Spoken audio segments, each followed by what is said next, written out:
पिछले कुछ दिनों में एक मुद्दा कोरोना की वजह कर पटना में बिल्कुल ख़त्म हो चुका है। वो है पटना के हेरिटेज को बचाने का मुद्दा। यानी पिछले 2 महीने में खुदाबख्श लाइब्रेरी को बचाने कर लेकर जो कैंपेन चल रहा था वो पूरी तरह से थम सा गया है। वजह वही है कि पटना कोरोना का हॉटस्पॉट बन चुका था। बड़ी पैमाने पे पटना में लोगों की मौत हुई, बड़े पैमाने पे कोरोना के मरीज़ पटना में थे। इस वजह कर लोगों को कोरोना के अलावा कुछ और दिख नहीं रहा था। तो काफ़ी मेहनत मशक्क़त के बाद पटना शहर में कोरोना का जो असर था वो धीरे धीरे कम हो रहा है। ये काफ़ी पॉजिटिव चीज़ है। तो इसी बीच हम कुछ और पॉजिटिव चीज़ के बारे में भी चर्चा करना चाह रहे हैं, आपको बताना चाह रहे हैं। वो ये है अशोक राजपथ। पटना का जो अशोक राजपथ है वो गांधी मैदान से पटना सिटी तक है। और जो आज का मौजूदा पटना है उसमें जो भी तारीख़ी इमारत है, जो भी हिस्ट्री है, वो इसी रोड के इर्द गिर्द है। कहने को तो पटना एक तारीख़ी शहर है जिसकी तारीख़ 2000 साल से ऊपर की मानी जाती है। यानी ये दुनिया के कुछ पुराने शहरों में से एक है। और इसके पुराने शहर होने की कई वजह भी है। एक तो आर्कोलॉजिकल सर्वे ऑफ इंडिया के अनुसार वहाँ पे बहुत सारे पुरानी चीज़ मिलते रहती है जो उसके पुराने शहर होने का प्रमाण है।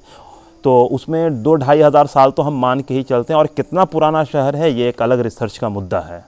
लेकिन अगर हम 2-2.5 हज़ार साल के इतिहास की बात करें, अगर हम से कोई कहे कि अगर हम पटना के रहने वाले हैं, अगर कोई बाहरी आदमी पटना आता और मुझसे कहे कि क्या है पटना में 2.5 साल पुराना, तो हम उन्हें कुछ भी नहीं दिखा पाएंगे। क्योंकि हमारे पास वैसी कोई भी इमारत, वैसी कोई भी धरोहर पटना में नहीं है। नहीं होने का मतलब उसे नष्ट कर दिया गया है। या तो उसे खोद के ढूंढ निकाला नहीं गया है, या अगर कहीं पे मिलता है तो उसे नष्ट कर दिया जाता है। लोग उस पर तवज्जो नहीं देते और वो धीरे धीरे खो जाता है। जैसे एक छोटा सा उदाहरण आपको देंगे कि गंगा को खूबसूरत, घाट को खूबसूरत बनाने के नाम पर घाट को पक्का कर दिया गया है।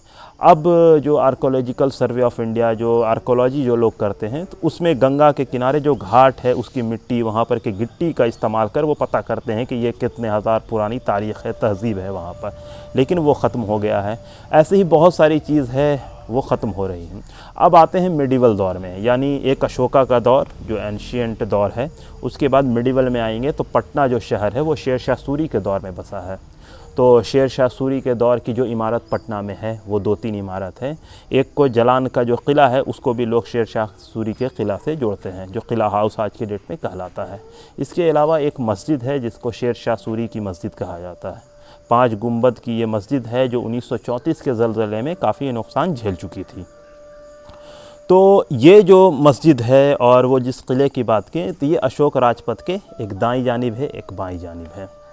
तो ये पुराने पटना शहर में, यानी आज का जो पटना सिटी या पटना साहिब रेलवे स्टेशन के आसपास का इलाका है वहाँ है। और तो एंशियंट में तो है ही नहीं कुछ। और जो मिडिवल का कुछ पुरानी इमारत बची हुई है, कुछ मस्जिद के रूप में, कुछ किला के रूप में, कुछ दरगाह के रूप में बची हुई है।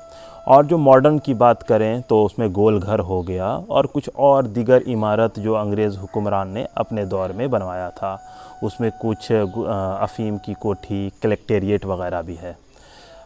तो इसमें यह है कि हमारे पास एंशियंट हिस्ट्री ख़त्म हो गई। मिडिवल में कुछ गिने चुने बचे हुए हैं जिसे रेनोवेशन के नाम पे ख़त्म किया जा रहा है। जैसे शेर शाह सूरी मस्जिद का मैंने नाम आपके सामने लिया, तो उस मस्जिद की खूबी यह है कि वो तो है 500 साल पुरानी मस्जिद, लेकिन उस मस्जिद को रेनोवेट करने के नाम पे आगे टाइल्स लगा दिया गया, अंदर में टाइल्स लगा दिया गया। तो उसका जो पुराना स्ट्रक्चर है वो तकरीबन अब पहचान में नहीं आता है। तो अगर आप कोई इस पर रिसर्च करना चाहे तो उसको टाइल्स उखाड़ना पड़ेगा। टाइल्स उखड़ेगा तो उसकी दीवार को नुकसान होगा।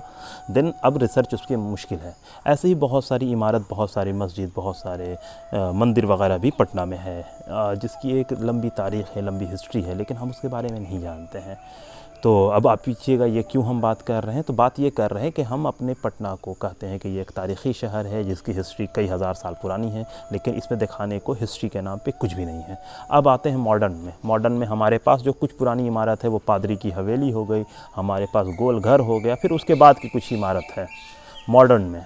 अब धीरे धीरे हो क्या रहा है कि उसे भी तोड़ा जा रहा है। कुछ तो प्राइवेट प्रॉपर्टी है तो उसके नाम पे तोड़ दिया जा रहा है, कुछ सरकार किसी एजेंसी के अंडर में है तो वो भी उसे तरक्की के नाम पे, सौंदर्यकरण के नाम पे उसे भी तोड़ दिया जाता है। एक छोटा सा एग्जांपल अंजुमन इस्लामिया हॉल का देंगे। 1885 की इमारत थी, उसे 2 साल पहले तोड़ दिया गया। क्यों? क्योंकि उस पर भव्य इमारत बनानी थी। इमारत बन के तैयार हो गई है, तो वो अभी तकरीबन 135 साल पुरानी इमारत थी। तो ऐसी कई इमारत पटना शहर में थी, एक तारीख़ थी लंबी चौड़ी। धीरे धीरे धीरे उसे ख़त्म किया गया। गोल मार्केट ख़त्म हो गया, पटना कलेक्टेरिएट के ऊपर भी तलवार लटक रहा है।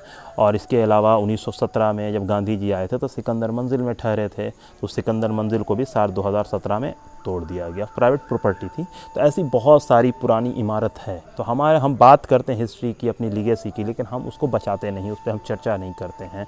तो अभी जिस वजह कर हम ये बात कर रहे हैं, पिछले 2-3 महीने पहले एक मुद्दा बहुत ज़ोर से सोशल मीडिया और ज़मीन पे भी उठा था कि बिहार सरकार खुदाबख्श लाइब्रेरी के अगले हिस्से को तोड़ना चाह रही है।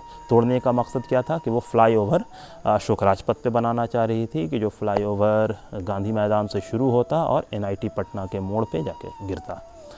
तो इस बीच में जो भी इमारत उसके अंदर आती तो उसको काफ़ी नुकसान पहुंचा। तो मैं कुछ इमारत का ज़िक्र आपके सामने करना चाहूँगा कि अगर वो फ्लाईओवर बन जाएगा तो कौन कौन सी इमारत की खूबसूरती ख़त्म हो जाएगी, कौन कौन सी इमारत वहाँ पर से ख़त्म हो जाएगी। तो हम शुरू करते हैं BN कॉलेज की जानिब से। BN कॉलेज है, वहाँ पे लॉन की मस्जिद है, वहाँ पे डुमरी कोठी है।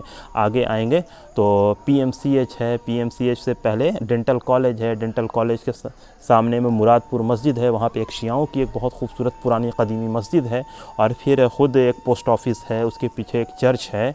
और फिर अगर आगे आएंगे तो आगे हमारे पास वहीं पर एक ईसाइयों का बहुत ही पुराना कदीमी कब्रिस्तान है।